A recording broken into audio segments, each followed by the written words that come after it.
Assalamualaikum warahmatullahi wabarakatuh. Hai teman-teman, kembali lagi bersama saya Nadila. Nah, di video kali ini teman-teman akan mendengarkan saya menjelaskan tentang prinsip kerjasama dan implikator kajian pragmatik. Langsung saja saya masuk ke penjelasan. Yang pertama ada prinsip kerjasama. Apa yang dimaksud dengan prinsip kerjasama? Nah, dalam prinsip kerjasama, ketika kita sedang berkomunikasi, kita harus merespon sesuai dengan apa yang ditanyakan. Yang dimana komunikasi yang kita lakukan itu berkolaborasi antara dua belah pihak. Nah, kata kunci yang bisa kita ambil dalam prinsip kerjasama ini yaitu efektif kuncinya. Nah, sedangkan pada implikator, yaitu bisa kita sebut implikator itu adalah makna implisit yang tidak diucapkan secara eksplisit. Nah, dalam kata lain bisa juga kita sebut ada pesan di balik pesan. Nah, jadi kata kunci yang bisa kita ambil dari implikator yakni tersembunyi. Nah, dalam prinsip kerjasama terdapat 4 maksim yang dinyatakan oleh Chris. Nah, yang pertama ada namanya maksim kuantitas, yang kedua ada maksim kualitas, yang ketiga ada maksim relevansi, dan yang terakhir ada maksim cara.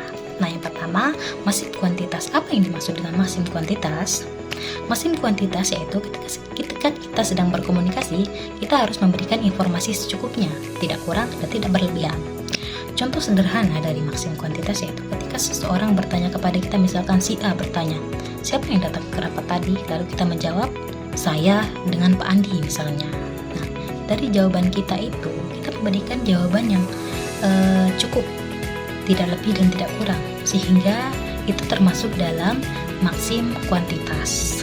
Nah, yang kedua, di sini ada maksim kualitas. Apa yang dimaksud dengan maksim kualitas? Nah, ketika kita sedang berkomunikasi, kita memberikan informasi secara benar dan dapat dipertanggungjawabkan oleh kita.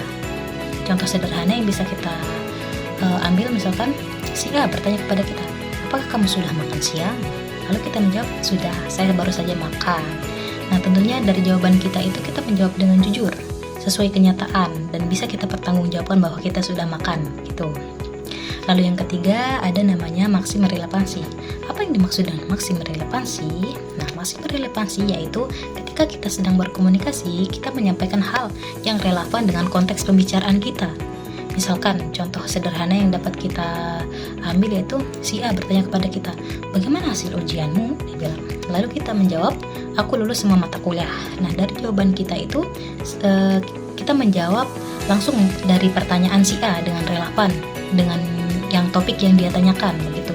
Jadi kita menjawab sesuai dengan topik yang dibicarakan, tidak keluar dari topik yang dia tanyakan begitu. Yang keempat dari prinsip kerjasama yaitu maksim cara. Apa yang dimaksud dengan maksim cara? Maksim cara yaitu ketika kita menyampaikan sesuatu, kita harus menyampaikannya dengan jelas sehingga dan tidak berbelit-belit. Contoh sederhana yang dapat kita ambil yaitu ketika si A atau teman kita bertanya kepada kita di mana letak ruangan dosen, lalu kita menjawab di sebelah selatan lorong, belok kanan setelah pintu masuk, kan ruangan dosennya di FKIP tentunya. Sehingga dari jawaban yang kita berikan kepada teman kita itu memberikan petunjuk yang jelas dan mudah dipahami, sehingga memenuhi dari maksim cara dari prinsip kerjasama tentunya. Lalu, apa fenomena bahasa yang terdapat dalam prinsip kerjasama dan implikator? Nah, saya akan menjabarkan secara singkat. Dalam kita percakapan kita sehari-hari antara penutur dan pendengar, nah secara tidak langsung itu kita seringkali mematuhi prinsip kerjasama dengan teman kita agar komunikasi kita tetap berjalan lancar. Misalnya saat teman kita bertanya, jam berapa sekarang? Nah, kita sebagai lawan bicara itu diharapkan menjawab dengan jelas dan dengan informasi waktu yang akurat tentunya. Jadi secara tidak langsung di sana itu kita mematuhi maksim kuantitas dan maksim kualitas dalam contoh yang saya jabarkan tadi. Sedangkan pada implikator itu muncul ketika ada pelanggaran maksim yang kita lakukan, baik secara sengaja maupun tidak disengaja tentunya. Sehingga lawan bicara kita itu atau pendengar harus menafsirkan atau mengartikan makna yang tersembunyi dari apa yang kita ucapkan.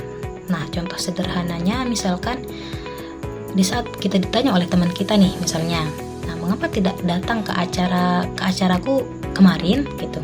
Lalu kita menjawab dengan bensin motorku habis. Nah, tentunya teman kita itu akan memahami alasan kita tidak menghadiri acaranya, bahwa alasan kita tidak hadirin kita itu adalah karena kita tidak bisa pergi, atau mungkin malas begitu kan. Jadi meskipun kita tidak mengucapkannya secara langsung, lawan bicara kita itu akan mengerti, karena mereka mengartikan makna tersembunyi dari apa yang kita ucapkan. Lalu permasalahan bahasa seperti apa yang sering terjadi dalam prinsip kerjasama dan implikator? Nah, terkadang seringkali atau secara tidak sengaja kita seringkali menemukan permasalahan bahasa dalam komunikasi kita sehari-hari. Nah, misalnya contohnya itu pendengar atau lawan bicara kita itu sering salah menafsirkan atau mengartikan maksud tersirat dari kita sebagai penutur, itu dari contoh implikator misalnya. Terutama jika konteks atau hubungan kita temanan misalnya tidak terlalu dekat dengan dia. Contohnya bisa kita ambil ketika teman kelompok kita nih misalnya mengajak kita untuk mengerjakan tugas ke rumahnya. Lalu kita menjawab, rumahmu jauh juga ya. Nah, dari jawaban kita itu sebenarnya yang kita maksud dalam jawaban yang saya ucapkan tadi itu menolak undangan secara halus. Tetapi pendengar atau lawan bicara kita itu menganggap hanya komentar biasa. Nah, sehingga itu permasalahan dapat dikatakan sebagai permasalahan bahasa yang secara tidak langsung bisa terjadi tanpa kita sadari.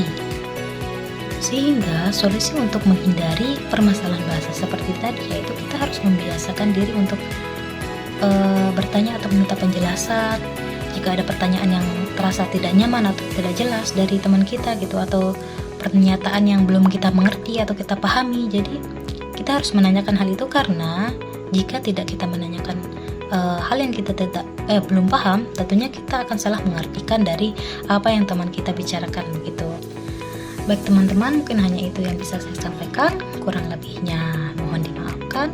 Jika ada salah kata mohon dimaklumi. Sekian, wassalamualaikum warahmatullahi wabarakatuh.